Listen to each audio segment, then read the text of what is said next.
চলে আসলাম এই মুর্শিদগাঁও এবং এই বাগানটি যিনি করেছেন তার নাম হলো হাজী মোহাম্মদ পারভেজ মুন্সি।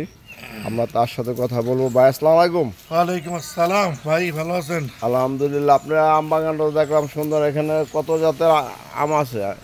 10 থেকে 12 জাতের আম মানে আছে। প্রত্যেকটা নাম কইতে পারবেন? না, মোটামুটি জানা আছে?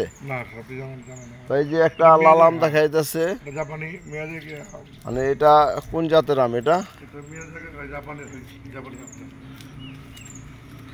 এই প্রথম তো যারা প্রথম হয়েছে কি? এটা আমটা পাকলে কি হলুদ হবে না লাল? লালই হবে, লাল হবে না? প্রিয় দর্শক, এই গাছে বছর লাগাইছে এবং নার্সারি থেকে এনে এবং অনেক গাছে আম হয়েছে। লম্বা আমটা কি জাত এটা? থাইল্যান্ডের রবি গাছ চোষা আম বলে। ভাই যাই হোক, এখানে আপনার ঘুরে ঘুরে দেখাবো। এখানে যে কটা এই বাগানটার ভিতরে চারা আছে কটা? বাগানে যারা আছে এখন 65টা। হ্যাঁ, 65 টাকা আছে। 65 হইতে 70টা আম চারা আছে এবং এর ভিতরে বেশিরভাগ আম গাছে বাগানের আম বেশি। আম হয়েছে, আমরা দেখতে পারতেছি প্রথম। প্রথম কথা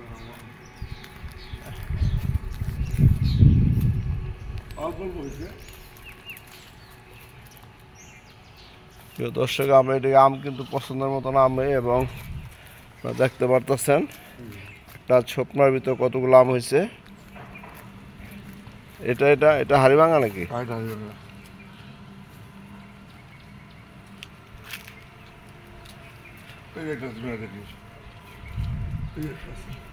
মানে এই আমটা কোন জাতের এটা? জাপানি আম বলে, জাপানি। জাপানি বলে এটা না? তারপরে সবেদা গাছে সবেদা হয়েছে এবং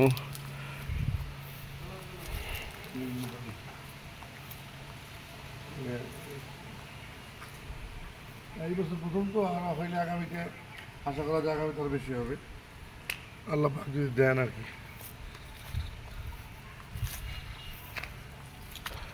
পুরো বাগানটাই খুব সুন্দর আমে ভরে গেছে।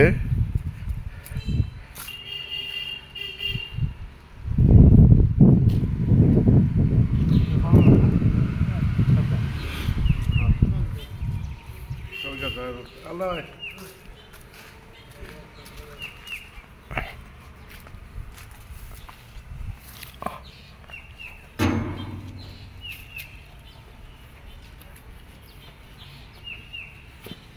আল্লাহ হাফেজ। আল্লাহ রে, আল্লাহ রে।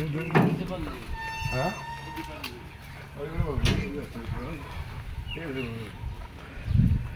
প্রিয় দর্শক, আমরা যারা নতুন বাড়ি করি এবং প্রতিটা বাড়িতে আমরা আমের চারা রোপণ করি এবং বিভিন্ন ফলের চারা রোপণ করি।